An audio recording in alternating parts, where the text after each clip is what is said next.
Está con nosotros la licenciada Mariela López. Gracias por estar como cada martes con nosotros. Cuando no estás físicamente, bueno, pues lo hacemos vía remota. Gracias, Mariela, abogada. Las periciales en materia familiar, ¿podemos hablar de eso?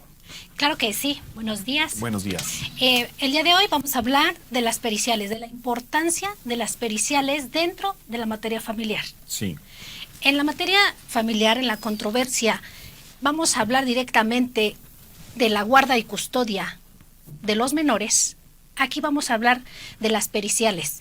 Estas periciales, ¿cuándo van a versar? ¿Cuándo se van a solicitar? ¿Por qué se van a solicitar? Para empezar, ¿qué son las periciales? Para quienes no están familiarizados con los términos jurídicos. Ok, bueno, aquí para empezar, cuando se inicia un juicio de guarda y custodia, siempre en nuestro escrito inicial debemos de solicitar una pericial en psicología o una pericial en trabajo social. ¿Qué es una pericial? Eso.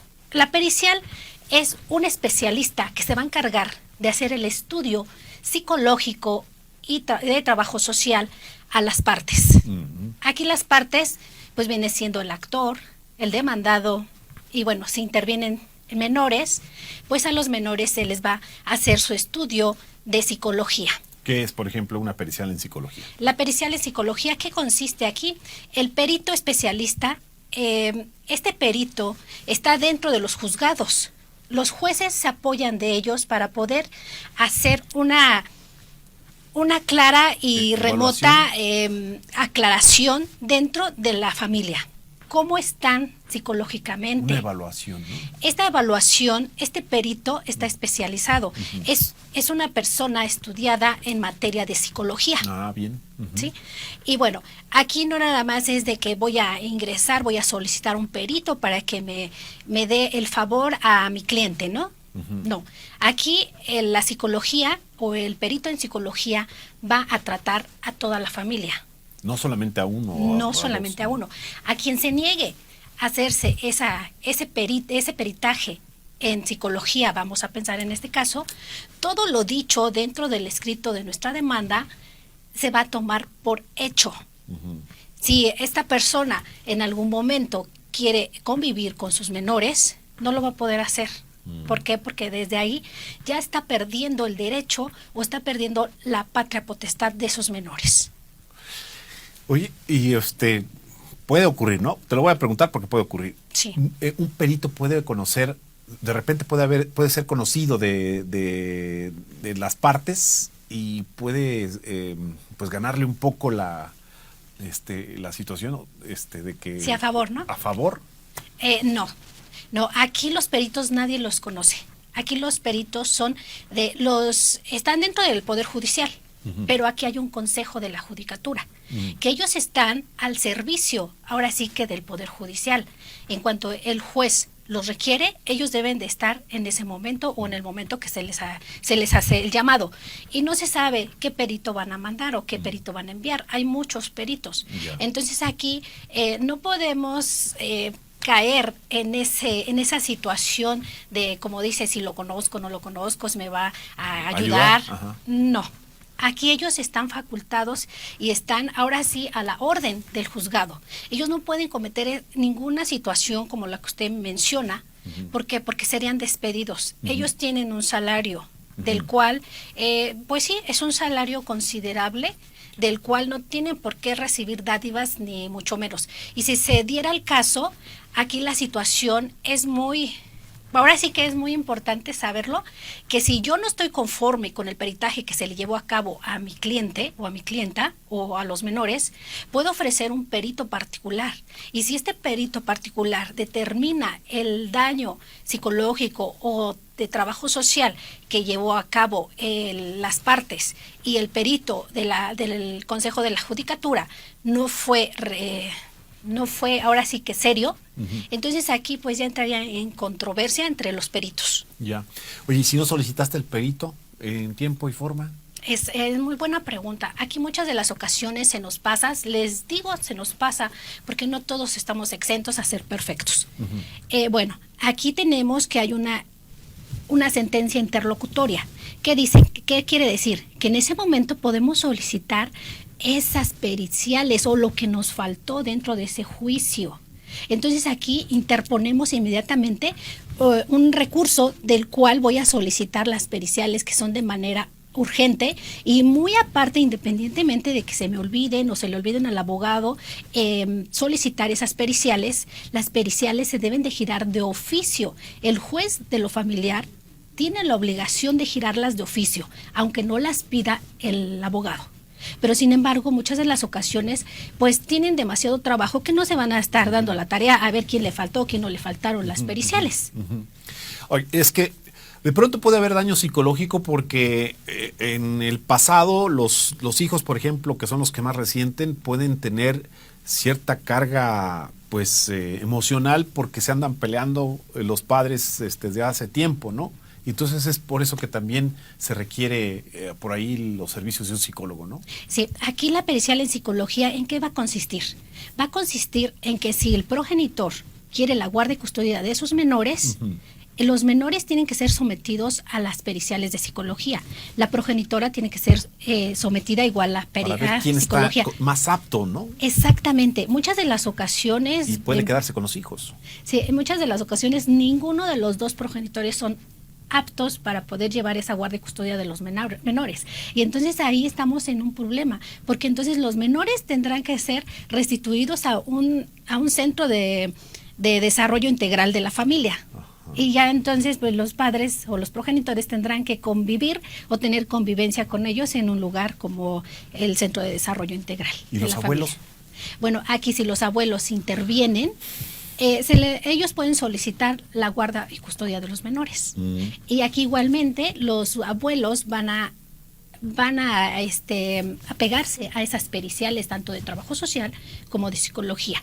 Bueno, aquí en la de psicología ya dijimos, es para versar quién se va a quedar con los menores, dónde van a hacer las convivencias, qué días van a hacer las convivencias. ¿Por qué? Porque el perito en psicología va a determinar si son aptos o no son aptos, por ejemplo, para la convivencia. Si se le queda al progenitor el menor o los menores, entonces la progenitora va a convivir con los menores, no sé, tal vez en un centro de convivencias. En un parque. En un parque o cerca de su casa, pero ya estipulado por un juez. Eso es consistente en lo de la pericial en psicología. En la pericial de trabajo social, ¿en qué consiste la pericial en trabajo social? Aquí es para lo de la pensión alimenticia. Si la pericial de trabajo social nos da un resultado favorable tanto para la progenitora o para el progenitor de que los dos son competentes para poder dar una pensión alimenticia a sus menores hijos, entonces se les va a hacer un descuento, ya sea vía nómina, pero si no cuentan con una vía nómina, tal vez sea por salarios mínimos o por unidades de medida. Trabajo social va a determinar si tienen la capacidad económica para poder dar esa pensión alimenticia. Muchas de las ocasiones hay personas que... ¿Cuál es lo mínimo? Lo mínimo aquí viene siendo una unidad de medida, pero sin embargo el juzgado o el juez determina que muchas de las ocasiones ni un salario mínimo o una unidad de medida se le puede proporcionar, sino de acuerdo a la vida hasta la actualidad que habían llevado, porque muchas de las ocasiones hay, vamos a mencionar, progenitoras, no sé, tienen un negocio pequeño, venden, no sé, una miscelánea. Miscelánea X, y pues no ganan mucho, entonces ahí se va a dar cuenta el perito en trabajo social que no es mucho lo que está ganando. Entonces, de acuerdo a sus gastos, aquí la progenitora va a ingresar un estado de cuenta de todos los gastos que hace diarios, a la semana y al mes. Eso es obligación del abogado, ingresarlo al juzgado, y si no, pues entonces el perito se encarga de eso, se encarga de hacer las cuentas. Y bueno, vamos a pensar, la progenitora menciona ahí que diariamente se gasta 100 pesos. Sí. Okay, 100 pesos. Bueno, muchas de las ocasiones a mí me ha tocado que hasta dicen 50 pesos y digo, bueno, si eso es lo que gastaba, bueno, pero no, o sea, 50 pesos es muy poquito, pero sin en cambio es de acuerdo al estado económico de la vida diaria de las personas que están en este proceso. Bien, regresando al tema del perito en psicología, casi siempre el juez determina, o la gran mayoría de las veces, que sea equitativa la visita, ¿no? Es decir, un fin de semana le toca a él, otro fin de semana a ella. ¿Va por ahí? Sí, aquí dependiendo de cómo se acomoden sus tiempos. Uh-huh. Pero sí, es una semana uno y el otro la otra semana el otro. Exactamente. Sí, o si no, ya determina aquí, por ejemplo, vamos a pensar que el progenitor menciona, yo solo puedo convivir los fines de mes. Cada fin de mes puedo convivir, me llevo a mi menor, o si tengo que convivir con él en un centro. Eso ya va a ser un acuerdo. Sí.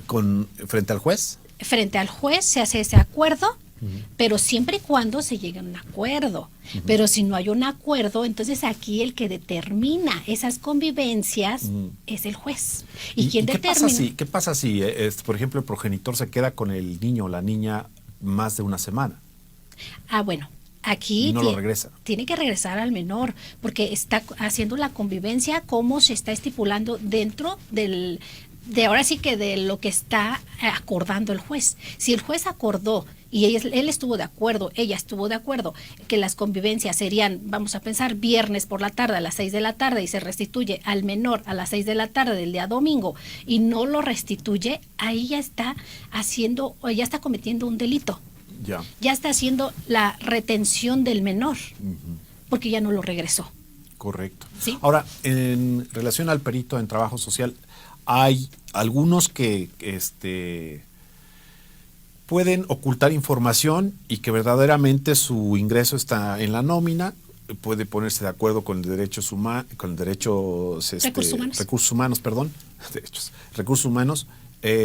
y no le proporcionan a la autoridad la información correcta. Puede tener más ingresos de los que reporta. Exactamente. Con tal de librar la pensión. Es muy cierto eso. Muchas de las ocasiones, ahora sí que los deudores alimentarios pretenden evadir esa obligación, responsabilidad, incluso también no nada más los progenitores, también las progenitoras, porque aquí ya es una equidad de género. Trabajan las mujeres. Incluso las mujeres, ahora sí que, sin agraviarme, a veces tenemos un mejor salario que los progenitores. Entonces aquí la pensión alimenticia dentro de la pericial de psicología, el perito en trabajo social se da cuenta, por ejemplo, en el estudio cuando lo realiza. Si menciona en la progenitora que su hijo o hija va a convivir dentro del domicilio, no sé, X, y ese domicilio tiene todas las comodidades, incluso mencionan todo lo que le pueden proporcionar, es lógico que tiene una buena comodidad. Entonces, de acuerdo a la comodidad que tenga para brindarle a sus menores o a sus hijos, de ahí va a determinar que tiene una suficiente capacidad económica para poder proporcionar una pensión alimenticia suficiente. Incluso si no tiene el tiempo para poder convivir con los menores, entonces aquí si el progenitor tiene el tiempo de poder convivir y cuidar de sus menores, aquí se determina entonces una guarda y custodia a favor de quien tenga el más tiempo de poder proteger y cuidar a esos menores. ¿Tiene costo el perito de oficio? Aquí en el estado de Hidalgo no tiene ningún costo, en el estado de México tampoco tiene ningún costo. En algunos juzgados sí tiene costo, por ejemplo, en Ciudad de México sí tiene un costo, tanto la pericial en psicología como la pericial en trabajo social. Muy bien, pues algo que deseas agregar, abogada. Bueno, aquí, para todos los estudiantes en Derecho y de algunos colegas igualmente, nunca se olviden de poner este petitorio, porque es un petitorio dentro de nuestra demanda, las periciales de oficio. O sea, ¿Qué no contenido se les olvide. debe de tener? ¿Qué contenido? Aquí, por ejemplo, si vamos a ingresar lo que se llaman las periciales en psicología, ingresen su cuestionario, sus preguntas desde un inicio al perito. Ingresen todas las que puedan, 10, 15, 20 preguntas. Por ejemplo, ¿qué tipo de preguntas? Que diga el perito cuál es la capacidad económica del progenitor. Que diga el perito en psicología cuál es Estado anímico, el estado emocional de la progenitora, o que diga el perito, que determine cuál es el estado emocional de los menores. Porque incluso puede haber una acusación en la demanda de que uno de los dos es tóxico, o que uno de los dos tiene un problema de carácter, ¿no? ¿Te acuerdas antes que eran las demandas de divorcio por incompatibilidad de caracteres? Sí, había causas. Ajá, causas, sí, exactamente. Sí, exactamente. Bueno, y aquí yo recomiendo mucho, dentro de su escrito inicial, siempre solicitar esas periciales, pericial de trabajo social y su cuestionario, pericial de psicología y su cuestionario. Es muy importante. Muy bien. Bueno, muchas gracias. Aquí en cuestiones didácticas, pues estamos a la orden. Yo sé que muchos estudiantes van a tener muchas dudas, pueden solicitar información y con gusto les puedo asistir. ¿A dónde pueden solicitar la información? Pueden solicitar mi información, ya sea en mi correo electrónico, minúsculas, Mariela López, 579, @gmail.com. 579 @gmail.com. Mariela López. Mariela López. Todo en minúscula. Y minúscula. Igualmente el número telefónico 5520 38 32 28. Y bueno, me dio mucho gusto estar aquí con ustedes. Muchas gracias. Gracias, abogada.